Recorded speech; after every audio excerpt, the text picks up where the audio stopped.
I don't care who you are, life is going to knock you down. Listen to me, many of you right now, life's got you up against the rope, and you got to do me a favor. Like, you can't give up, you can't give in. Pain is temporary. Pain is your friend. Pain is going to take you to the next level. When you going through pain, I know what you're feeling. I know exactly, because I've been there, I've done that, but you got to work through it. And the reason why most of you are not successful is because every single time stuff not going your way, you give up, you quit, you let go, and people feel weakness. They feel it. You can feel when somebody's not committed, when they're not all in, when they're not dedicated. And there's another level you get to when you go all in. Winners win and losers lose. There are going to be times that you're going to be wondering, why should I keep showing up and working my business? Why should I keep at it? Why should I keep showing up to the conventions? Why should I keep picking up the phones and making the phone calls? Why should I keep fighting for my goals and fighting for my dreams? And what I want to remind you is that you got to show up for your life regardless of the circumstances. You got to show up in spite of the naysayers. You got to show up in spite of the conversation going on in your mind. You got to show up for your life. Because if you don't, nobody else will. If you want unreasonable results in your life, you've got to be willing to be unreasonable. Part of being unreasonable, you don't judge according to appearances. Part of being unreasonable, you can see it because you believe it. You must have the faith to call forth those things that be not as though they were. You've got to decide, I deserve this, and I'm going to have it.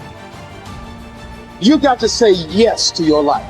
You've got to say yes. Yes to my dreams. Yes to me.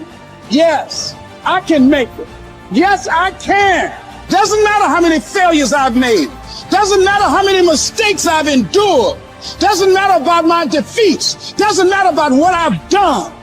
Yes, yes. I don't care about the fact I'm in a hole now. Doesn't matter about where I am.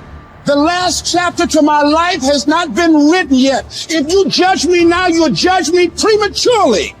I'm still in the process of transforming my life. I'm still in the process of becoming. Yes. The brilliance of Thomas Edison was not in his mind. It was something much more ordinary and often much less respected. I've got no imagination, he once said. I never dream. I've created nothing. If you're someone who doesn't like Edison, you might think that this is Edison admitting to stealing his inventions from other, more brilliant inventors, like Nikola Tesla. Not quite, but he did readily concede that most of the credit belonged to something other than his brain. The genius hangs around his laboratory day and night, Edison said. If anything happens, he's there to catch it. If he wasn't, it might happen just the same. Only it would never be his. What he's talking about is showing up.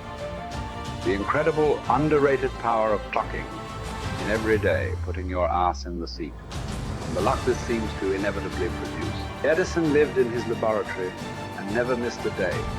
Like Gehrig, even when he was sick, when he was tired, or when visited by tragedy or disaster. The modern conveniences we can trace to his lab then owe far more to his body than his brain, to the compounding power of consistency rather than sheer brilliance. It wasn't about inspiration. It was about getting to work, show up and try. Get on the treadmill, pick up the violin, script out some scenes, reach out to some clients, read some reports, lift a couple weights, jog 1 mile, cross one thing off the to-do list, chase down a lead. It doesn't matter what it is. All aspects of our life benefit from this circumscribed kind of discipline. Just as long as you do something every day, that is the important thing. Show up. When you're tired, when you don't have to, even if you have an excuse, even if you're busy, even if you won't get recognized for it, even if it's been kicking your ass lately, once something is done, you can build on it. Once you get started, momentum can grow. When you show up, you can get lucky. Is this still hard? Yes. But the good news is that because it's hard, most people don't do it. They don't show up. They can't even do one tiny thing a day. So yes, you're alone out there on the track in the rain. You're the only one responding on Christmas. But having the lead is, by definition, a little lonely. This is also why it's quiet in the morning. You have the opportunities all to yourself. Don't worry about setting any records. Just report for duty. No excuses. And here's the irony. This is also a way to break records. Consistency is a superpower. Day to day, willpower is incredibly rare. Lowell Gettrig was a solid position player and a good hitter. But his success really was rooted in the fact that he didn't miss many days of work. It's quite likely that had he continued at his normal pace and not been stricken with Arles, that he would have put up career numbers that surpassed Babe Ruth. Gettrig wasn't just able to show up despite injuries and fatigue. He also had to push through ennui, doubt, and just plain not feeling it. He had slumps like we all do, but he also understood what they meant. As a minor leaguer, he had struggled at the plate and thought about quitting. The Yankees' owner sent down a scout to walk Gehrig through the very basic math of a batting average. A good hitter hits 300, and hitting 350 is terrific. Hitting 400 is almost unheard of. What does that translate to? Missing on 6 tries out of 10.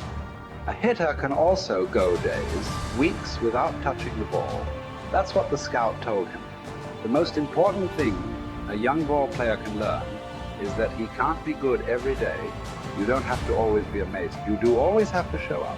What matters is sticking around for the next at bat. The ability to do that, coupled with the ability to endure what John Steinbeck called doggy days while writing these things. Those days when everything seems out of whack, when you're just not feeling it, when the distractions won't stop, is the first step to greatness. Literally. You cannot be great without the self-discipline to do that. One thing a day adds up. Each day adds up. But the numbers are only interesting if they accumulate in large quantities. You guys that are just getting started, you're not going to start right here. You're going to start down there, probably in another city, another town. I grew up in Lake Charles, Louisiana, no money, raised by a single mother. I was in debt at 25 years old. First thing that I had to do in my life was not learn a new skill. First thing I had to do to get my life moving in the right direction was self-development. It is vital. It was vital for me that I improved myself and I could start depending upon me. I had to show up every day with some rituals, some disciplines, and start getting myself to trust me, not trust others, but trust myself to do the right thing every day. One of the things that I started doing was beating the sun up every morning. I'm going to beat that sun up every morning so that I have the discipline and the control over my life. So I knew, hey, before that thing pops, I'm going to pop. I'm going to get out of bed, depend on myself, get up at the same time every day. And for me, that time, regardless of where I was beat that sun up. No matter where I am, I'm going to beat that thing up. So it gives me a sense of control over my own life. Second thing, I had to start cleaning up my life and my friends and my environment. When I was younger, between 15 and 25, I was doing crazy stuff in my life. Wasting my weekends. I have the saying, weekends are for the weak. I was drinking, fooling around with a bunch of bad things, bad people. At 25 years old, I cleaned it all up. Quit going to those places. Quit hanging out with people that did not have ethics and discipline in their life. I wanted to build something in my life. I wanted to become someone. And to do that, to become someone in the eyes of the world, just beating that sun up every morning gives me the sense of accomplishment that I did what I said I was going to do, that I woke up when I said I would wake up, and I start building respect for myself, start believing in myself so that I can go out into the world. And maybe today when I go into this meeting that I'm dressed for, they'll believe in me as much as I believe in me, and that'll show up in a contract, a deal, maybe even some money.